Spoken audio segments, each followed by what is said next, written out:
Bonjour, je suis coach Jolin Ondele, coach en développement personnel et expert en motivation, responsable d'un cabinet de coaching nommé DCC et je suis également un conférencier international et aussi auteur de ce chef-d'œuvre de la littérature, La recette du bonheur.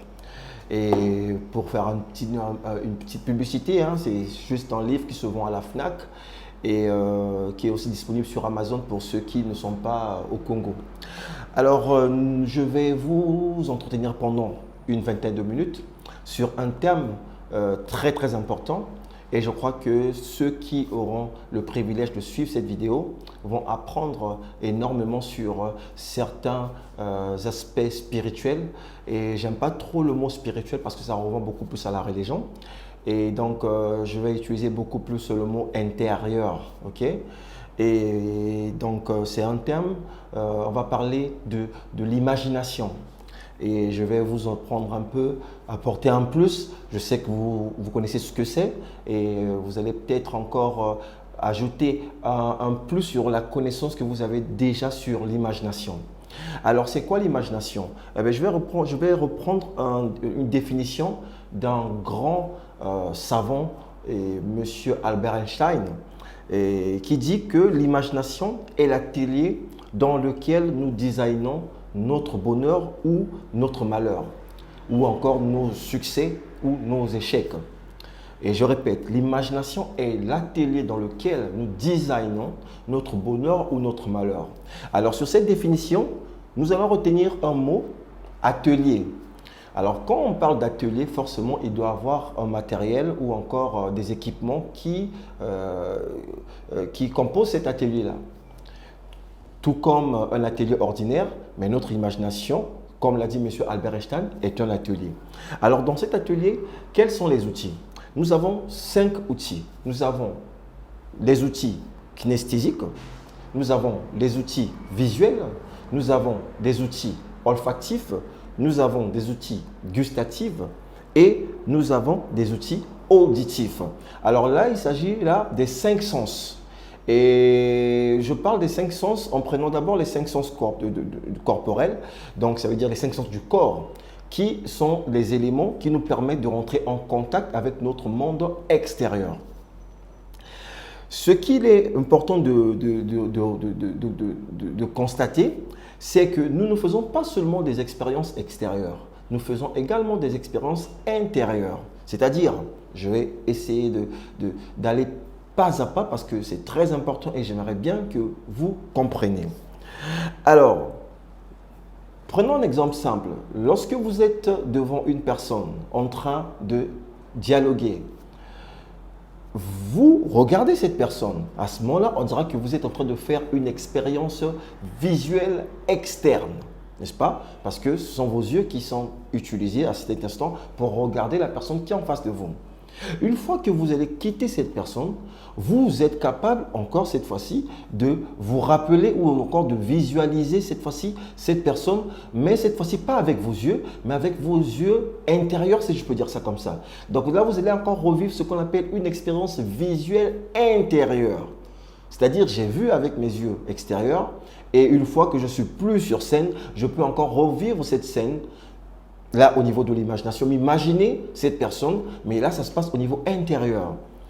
De l'autre côté, vous pouvez être également dans une belle voiture, une voiture qui a des fauteuils cuir et des fauteuils qui sont très agréables par le toucher. Mais une fois que vous allez quitter cette voiture, vous pouvez encore vous rappeler de la sensation que vous avez eue ce jour-là lorsque vous étiez assis dans cette voiture-là. À ce moment-là, vous n'êtes plus dans cette voiture, mais vous vivez cette fois-ci une expérience kinesthésique interne. Avant, c'était une expérience kinesthésique extérieure. Donc, vous pouvez encore toucher cela. Alors, donc, pareil pour l'auditif, pareil pour l'olfactif et pareil pour le gustatif. Alors, c'est pour dire quoi? C'est-à-dire que lorsque nous voulons faire des choses ou encore lorsque nous sommes victimes des choses que nous accusons être responsables de notre situation, ce qu'il faut constater, ce n'est pas les événements qui se produisent qui sont la cause de notre situation intérieure. C'est plutôt notre manque de gestion, ok, de nos outils intérieurs qui sont véritablement la cause de nos émotions. Ça veut dire quoi?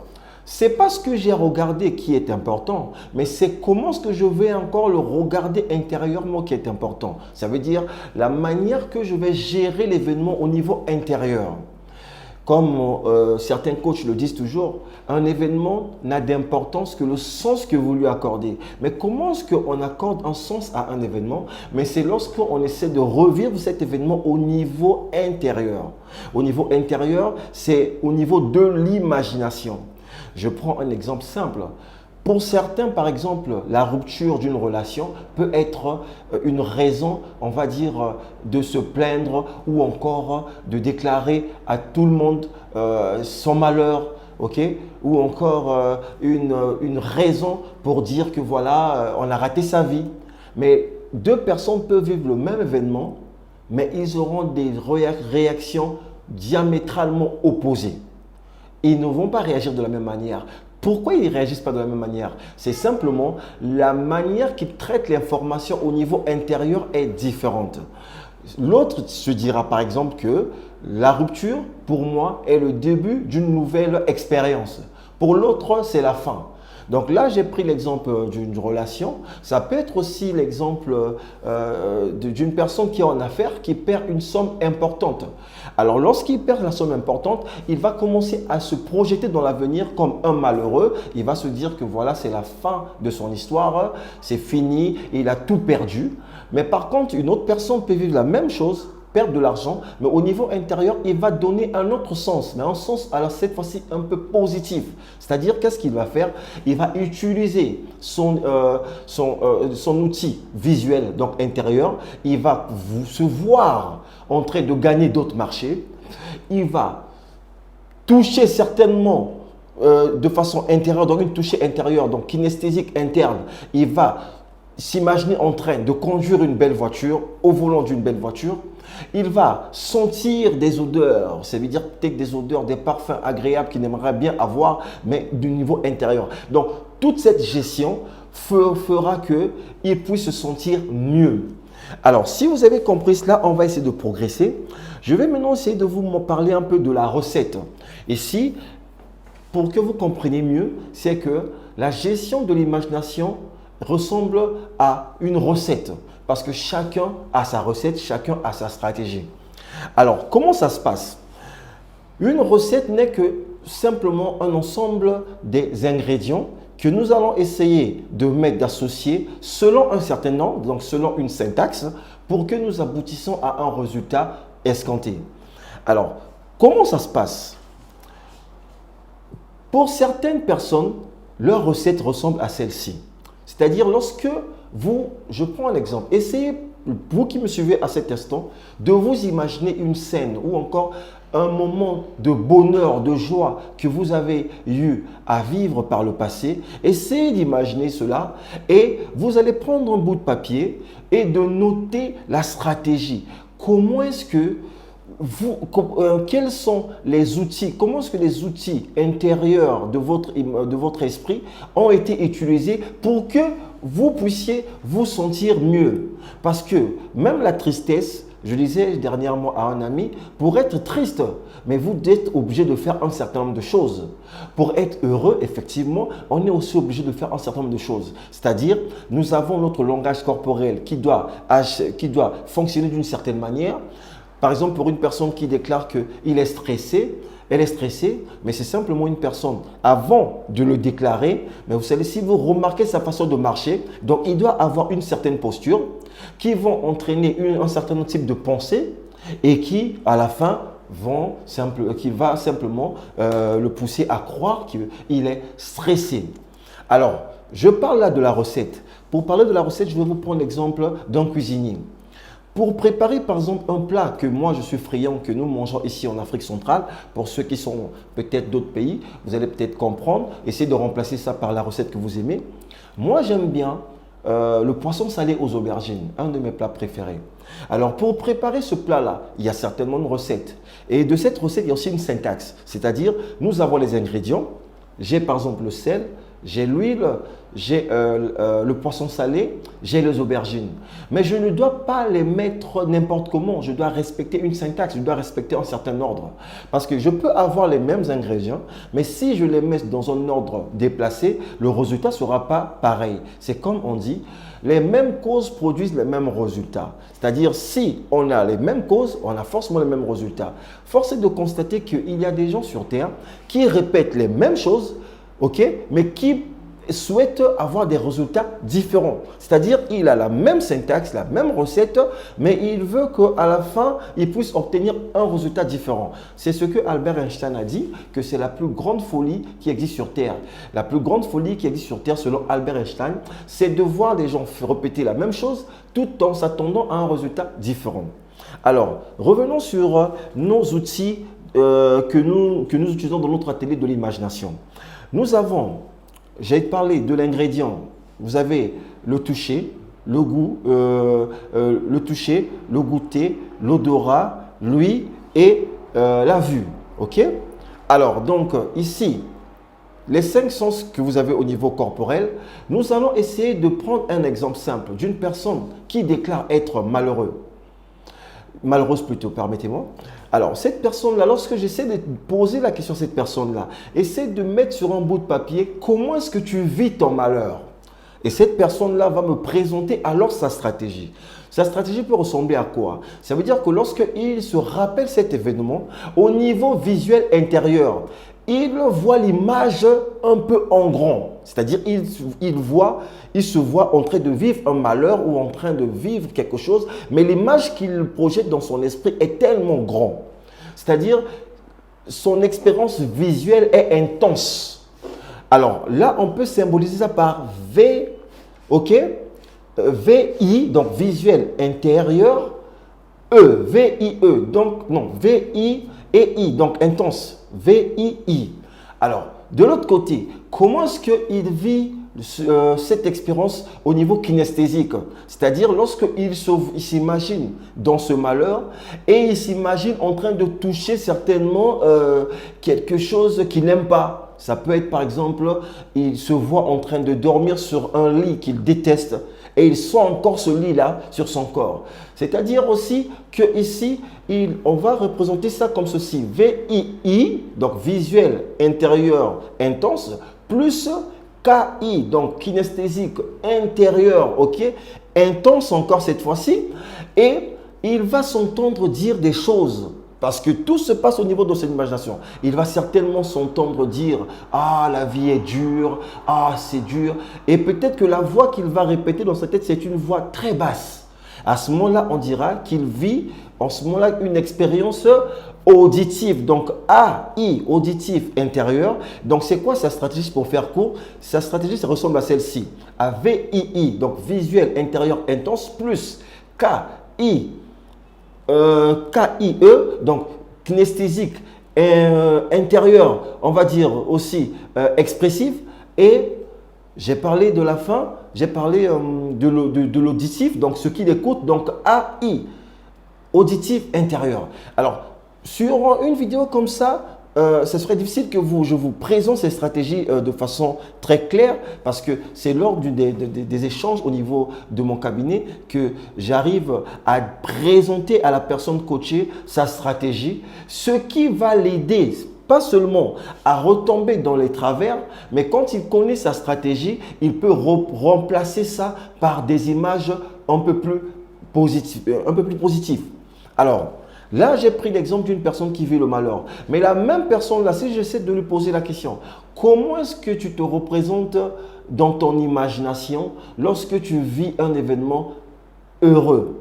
Alors forcément, il va aussi essayer de décrire. Donc, chaque personne a sa stratégie. L'autre, ça sera par exemple, il va entendre une voix plus forte. Donc, il sera sur auditif intérieur intense et ainsi de suite. Alors, pourquoi la stratégie est importante? C'est que lorsque vous connaissez vos stratégies internes, cela vous permet de créer des sensations, ok, de façon, on va dire, consciente. C'est-à-dire de chercher à déclencher des émotions positives en se servant de votre stratégie personnelle. Moi, par contre, ma stratégie est très simple. Pour que je puisse ressentir de la joie lorsque je pense à quelque chose, je dois imaginer quelque chose, mais je dois placer l'image du côté droit de mon cerveau, non du côté gauche de mon cerveau.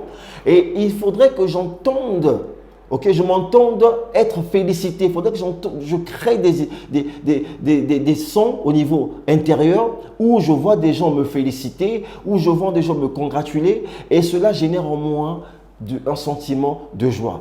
Parce que tenez-vous tranquille, en réalité, nous les humains, nous ne cherchons pas les choses, mais nous cherchons l'émotion que les choses vont produire en nous. J'ai toujours dit aux gens qui pensent qu'ils rêvent, le but de leur vie, c'est avoir une voiture. J'ai dit non, aucune personne sur Terre en réalité souhaite en réalité avoir une voiture. Il me dit comment? Je dis non, en réalité, tu penses que la voiture, quand tu l'auras, tu seras heureux. Mais en réalité, ton vrai but, ce n'est pas la voiture, c'est le bonheur. La voiture n'est qu'un élément qui va te permettre de déclencher une certaine émotion. Pareil, et connaître cette vérité va te permettre de connaître le vrai objectif de la vie. Et c'est là où je dis toujours aux gens, n'associez pas vos émotions aux objets. C'est-à-dire, n'associez pas vos émotions à la réalisation. Parce que si vous croyez que vous serez heureux lorsque vous aurez quelque chose, c'est simplement comme un chien qui court après sa queue, mais qui ne la rattrape pas. Alors, revenons sur notre stratégie ici. On était sur notre atelier de l'imagination et si vous avez compris que chaque personne a sa stratégie, c'est-à-dire on a tous une manière de se comporter ou encore d'utiliser son imagination pour générer les émotions. Et si vous voulez connaître la vôtre, et à ce moment-là, on pourrait certainement faire des séances de coaching, je vous aiderai à découvrir votre stratégie. Et une fois que vous aurez votre stratégie, vous serez en mesure de déclencher des émotions à volonté. C'est-à-dire quand vous aurez envie, par exemple, d'être heureux, je vous le dis, de vous sentir bien, et vous allez voir votre stratégie et vous allez essayer d'imaginer la chose en conformité avec les ingrédients ou encore en respectant la syntaxe. Alors, pour terminer sur ce petit cours sur l'imagination, j'aimerais simplement vous demander d'avoir cette habitude de vous poser la question suivante. Qu'est-ce que j'aime? Qu'est-ce que je veux? Qu'est-ce qui est important pour moi? Parce qu'on a souvent tendance à connaître facilement ce que nous n'aimons pas. Alors que c'est ça qui emmène malheureusement les gens à se focaliser que sur des choses qu'ils n'aiment pas. Alors quand vous répondez à cette question qui consiste à se demander ce que l'on veut, mais vous devez alors à ce moment-là lister ces choses-là. Une fois que vous aurez listé ces choses-là sur des choses que vous voulez avoir ou des choses que vous voulez accomplir, à ce moment-là, ayez l'habitude de vous imaginer déjà en possession de ces choses-là. C'est-à-dire, utilisez les outils de votre imagination, de rentrer dans votre atelier et utilisez votre outil kinesthésique. Essayez de toucher cette chose-là déjà au niveau interne. Essayez de vous voir déjà en possession de cette fameuse chose-là au niveau intérieur. C'est-à-dire, visualisez-vous avec cette chose. Et à ce moment-là, nous revenons encore sur la stratégie. Donc, l'élément composant que nous avons, VI intérieur. Vivez cela et essayez aussi d'entendre des choses qui sont en rapport avec votre objectif. Et donc là, votre stratégie auditive intérieure doit être intense pour faire rire. Je vais vous raconter, c'est juste un conseil que je donne à mes étudiants lorsqu'ils ne comprennent pas ce que je dis par rapport à l'imagination. Je prends un exemple. Nous, quand on était à l'université, on avait souvent l'habitude de se moquer de nos proviseurs, enfin de nos professeurs. Et la blague qui revenait souvent, c'était de se dire « Ah, imaginez le doc en sous-vêtements ». Alors quand on disait ça, tout le monde éclatait de rire parce que bizarrement, on ne se rendait pas compte lorsqu'on dit imaginons le doc en sous-vêtements, chacun se représentait ce monsieur dans cette tenue et c'était drôle. Et on rigolait pourquoi? Ce n'était pas les mots qui nous faisaient rire, c'était la représentation de cette phrase-là au niveau intérieur. Donc on pouvait déshabiller le monsieur, le mettre en sous-vêtement de choix et chacun dans son imagination mettait en sous-vêtement de la couleur qu'il veut. Si tu mettais rouge, mais tout ça, c'était juste pour susciter quoi? Le rire, cette émotion. Ok? Et c'est la même chose. Vous avez une personne, par exemple, qui vous dérange tant, ou une personne que vous n'aimez pas, que vous n'appréciez pas, ou une personne que vous avez l'habitude de dire, quand je suis en face de cette personne-là, je me sens fatigué, il me décourage et il me démotive. Non, ce n'est pas la personne qui vous démotive. Tout se joue au niveau intérieur. C'est qu'en face de cette personne-là, vous avez une stratégie qui vous emmène à la démotivation. C'est-à-dire la manière que vous représentez cette personne-là au niveau intérieur, les choses que vous entendez la personne là vous dire au niveau intérieur, et c'est ça qui vous démotive. Donc ce n'est pas la personne en face de vous qui est la cause, c'est beaucoup plus votre manière d'utiliser vos outils de l'imagination. Et là encore, je donne toujours ce conseil-ci parfois quand je suis en coaching managérial, quand j'ai en face de moi des collaborateurs qui se sentent parfois menacés par leur hiérarchie, ben, je lui donne des techniques très simples. Si votre patron vous gueule souvent et que lorsque vous êtes, on va dire, en retrait, vous imaginez toujours ce monsieur en train de vous gueuler, mais essayez d'imaginer ce monsieur avec les oreilles d'un lapin. Mettez-le les oreilles comme un lapin. Mettez-le le nez de Mickey Mouse, ok? Cherchez quelque chose de drôle, je vous assure. Dès cet instant que vous allez modifier votre visuel intérieur, vous allez essayer de faire un traitement, un peu comme on fait avec l'informatique, de le mettre un habit qui est super drôle. Je vous assure, si ce monsieur-là se présente devant vous et que vous imaginez ça, vous n'allez pas vous énerver, vous allez vous mettre à rire. Ça paraît drôle, mais c'est intéressant parce que le but, c'est de déclencher les émotions. Alors, donc, je disais, revenons sur vos objectifs. Représentez-vous des objectifs tels que vous aimeriez. On dit souvent, dans la vie, ce n'est pas là où vous êtes qui est important, ni là où vous étiez. Mais ce qui est important, c'est là où vous voulez vous rendre. Alors, où vous voulez vous rendre? Où vous voulez vous rendre, ça représente votre objectif. Mais vous devez déjà vivre ça en avance.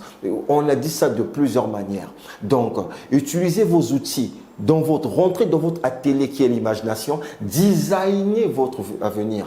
Voyez-vous, et c'est l'habitude de le faire, imaginez-vous dans une voiture que vous rêvez, excusez-moi, imaginez-vous en train de converser avec une personne le genre de personne que vous souhaitez, et imaginez-vous en train de déguster un repas dans un restaurant de votre choix.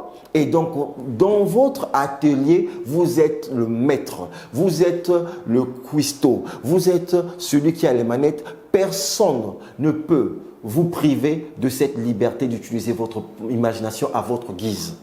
Et c'est même ça d'ailleurs qui est la dernière forme de liberté que l'être humain a, que personne autre ne pourra priver. On peut vous priver de la liberté au niveau physique, mais personne ne peut vous priver de la liberté de penser. Sur ce, je vous remercie et je crois que cette vidéo sur l'imagination vous a plu et je vous demande encore d'acheter ce livre. Et ce que je vous ai dit en 15 minutes est certainement repris dans ce livre qui est un livre écrit par ma modeste personne. Et on va se retrouver pour un prochain cours. Sur ce, portez-vous bien et que Dieu vous bénisse.